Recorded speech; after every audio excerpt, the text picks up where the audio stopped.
The National Electrical Code, or NEC, addresses neutral and ground conductor bonding, and the 2005 NEC revisions introduced important changes, particularly concerning the bonding of the neutral conductor to the equipment grounding conductor to building or structure service entrance. This requirement extends to shore power systems used for recreational vehicles, or RVs. The 2017 NEC upholds the bonding requirement established in 2005 and clarifies that the bonding should occur at the connection point between the shore power source and the RV electrical system. Applying these NEC requirements to RV, we find specific guidelines for shore power and generator power configurations. Firstly, when connected to shore power, the neutral and ground conductors must be bonded at the shore power pedestal. The RV electrical system should maintain isolated neutral and ground conductors. Secondly, when using generator power, the neutral and ground conductors must be bonded at the point where the generator's output connects to the RV electrical system. And again, the RV electrical system should have isolated neutral and ground conductors. The rationale behind bonding neutral and ground lies in ensuring that the equipment grounding conductor is effectively grounded back to the power source. This establishes a low impedance path for fault currents, which is crucial for preventing voltage buildup on equipment frames and mitigating the risk of electrical shock. In summary, the current NEC, specifically the 2017 edition, dictates that both shore power and generator power systems in RV require bonding of the neutral and ground conductors at the point where they connect to the RV electrical system. This practice is vital for ensuring proper grounding and maintaining electrical safety. To elaborate further, let's consider the implications of not adhering to these bonding requirements. Without proper bonding, a fault current, which is an unintended flow of electricity, might not have a clear and direct path back to the source. This can lead to a buildup of voltage on metal parts of the RV, such as the frame or appliances. If someone were to touch a metal part with elevated voltage while also in contact with the ground, such as the earth or a water pipe, they could experience a dangerous or even fatal electric shock. The low impedance path created by bonding the neutral and ground conductors ensures that the fault current will quickly trip a circuit breaker or ground fault circuit interrupter, or GFCI, cutting off the power and preventing a shock. Let's delve deeper into the specifics of how to implement these bonding requirements in practice. For shore power connections, the bonding is typically handled at the shore power pedestal itself. Most modern shore power pedestals are equipped with a properly wired receptacle that includes a ground connection. When you plug your RV shore power cord into this receptacle, the ground wire in the core connects to the ground terminal in the pedestal, which is bonded to the neutral. It's crucial to verify that the shore power pedestal is correctly wired and that the ground connection is functional. You can use a circuit analyzer or multimeter to test the receptacle before plugging in your RV. For generator power, the bonding needs to be established within the generator itself or at the point where the generator connects to the RV electrical system. Some generators have an internal bonding connection between the neutral and ground. If your generator does not have this internal bond, you'll need to create an external bond. This can be done by connecting a bonding jumper wire between the neutral and ground terminals in the generator's output receptacle or the transfer switch that connects the generator to the RV electrical system. It's essential to use a properly sized bonding jumper wire that is rated for the generator's output current. The size of the wire is determined by NEC Table 250.102 cone. In both shore power and generator power configurations, it's critical that the neutral and ground conductors are isolated within the RV electrical panel. This means that the neutral bus bar and the ground bus bar in the panel should not be directly connected to each other. The only point where the neutral and ground conductors should be bonded is at the source of power, either the shore power pedestal or the generator. This isolation prevents circulating currents and ground loops, which can cause nuisance tripping of circuit breakers and create a risk of electrical shock. Now let's address some common misconceptions about neutral and ground bonding in RV. One misconception is that bonding the neutral and ground conductors in multiple locations will improve safety. In reality, this can create a dangerous situation by establishing parallel paths for neutral current. These parallel paths can cause current to flow through the equipment grounding conductor, which can energize metal parts of the RV and create a shock hazard. Another misconception is that it's acceptable to use a 3-wire connection for shore power or generator power, which combines the neutral and ground conductors into a single wire. This practice is not compliant with the NEC and can be extremely dangerous. The NEC requires separate neutral and ground conductors to ensure proper grounding and prevent electrical shock. It's also important to understand the difference between grounding and bonding.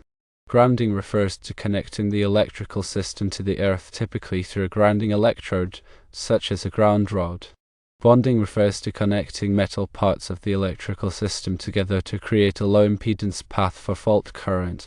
Both grounding and bonding are essential for electrical safety, but they serve different purposes.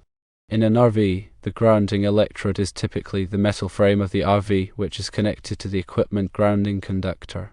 The equipment grounding conductor then connects to the ground busbar in the RV electrical panel, which is isolated from the neutral busbar. The bonding connections ensure that all metal parts of the RV are electrically connected together, providing a path for fault currents to flow back to the source.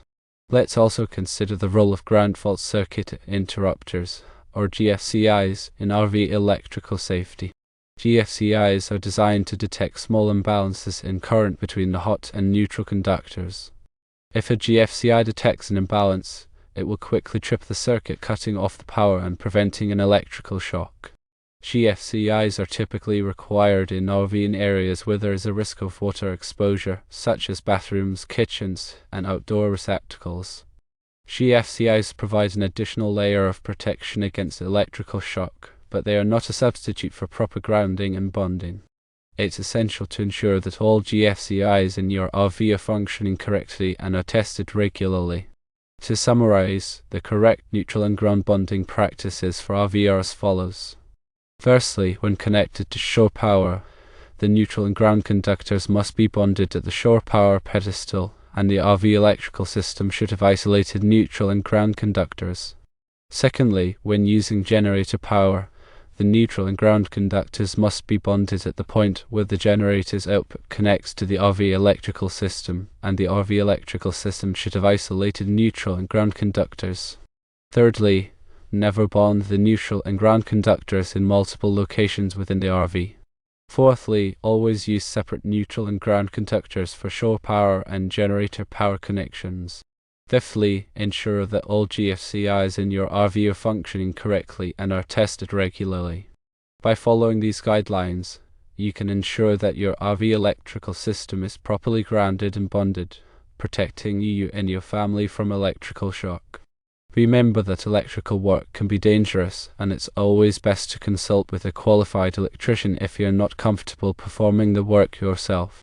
An electrician can ensure that your RV electrical system is compliant with the NEC and is safe to use. It's also important to note that the NEC is updated every 3 years, so it's essential to stay informed about the latest requirements. You can purchase a copy of the NEC from the National Fire Protection Association, or NFPA, or you can consult with a qualified electrician to learn about the current requirements. Understanding and implementing proper neutral and ground bonding practices is crucial for ensuring electrical safety in your RV. By following the guidelines outlined in this discussion and consulting with a qualified electrician when necessary, you can protect yourself and your family from the dangers of electrical shock. Let's further examine the specific components involved in RV electrical systems and how they relate to neutral and ground bonding. Firstly, the shore power cord is a critical component that connects the RV to the external power source. It typically consists of 4 conductors, line 1, line 2, neutral, and ground. The ground conductor provides a path for fault currents to flow back to the source, while the neutral conductor carries the return current from the electrical loads in the RV. It's essential to use a shore power cord that is properly sized for the RV electrical load and that is in good condition. Inspect the cord regularly for any signs of damage, such as cuts, abrasions, or frayed wires. Secondly, the transfer switch is used to switch between different power sources, such as shore power and generator power. It ensures that only one power source is connected to the RV electrical system at a time, preventing backfeeding and potential damage to the electrical components. The transfer switch should be properly rated for the RV electrical load and should be installed according to the manufacturer's instructions. Thirdly, the electrical panel is the central distribution point for electricity in the RV. It contains circuit breakers that protect the electrical circuits from overloads and short circuits. The electrical panel should have separate bus bars for neutral and ground conductors, which should be isolated from each other except at the point of bonding at the power source. Fourthly, the circuit breakers are essential for protecting the electrical circuits from damage. They are designed to trip and interrupt the flow of electricity if the current exceeds the rated capacity of the circuit. It's important to use circuit breakers that are properly sized for the electrical loads on each circuit. Fifthly, the wiring is the backbone of the RV electrical system. It carries electricity from the power source to the various electrical loads throughout the RV. The wiring should be properly sized for the electrical loads on each circuit and should be installed according to the NEC requirements. It's also important to use the correct type of wiring for each application, such as non-metallic sheath cable or NM cable for interior wiring and flexible metal conduit or FMC for wiring in damp or wet locations. Sixthly, the receptacles and switches are the points where electrical devices are connected to the RV electrical system. They should be properly rated for the voltage and current of the devices that will be connected to them. It's also important to use receptacles and switches that are designed for RV use and that are resistant to vibration and corrosion. Seventhly, the electrical appliances and devices are the loads that consume electricity in the RV. They can range from small devices, such as lights and fans, to large appliances, such as refrigerators and air conditioners. It's important to ensure that all electrical appliances and devices are properly rated for the RV electrical system and that they are installed according to the manufacturer's instructions. Eighthly, the grounding electrode is the connection point between the RV electrical system and the earth. It typically consists of the metal frame of the RV, which is connected to the equipment grounding conductor. The grounding electrode provides a path for fault currents to flow to the earth, helping to prevent electrical shock.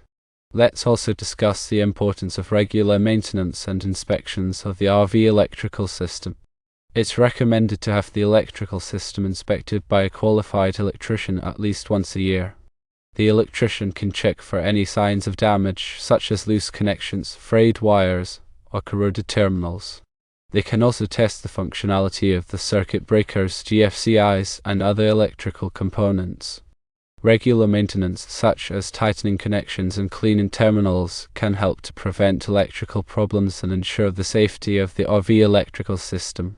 In addition to professional inspections, it's also important to perform regular visual inspections of the electrical system yourself. Look for any signs of damage, such as cracks, breaks, or discoloration. Smell for any unusual odors, such as burning plastic or ozone. Listen for any unusual noises, such as buzzing or crackling. If you notice any problems, it's important to have them repaired by a qualified electrician as soon as possible. Remember, electrical safety is not something to take lightly.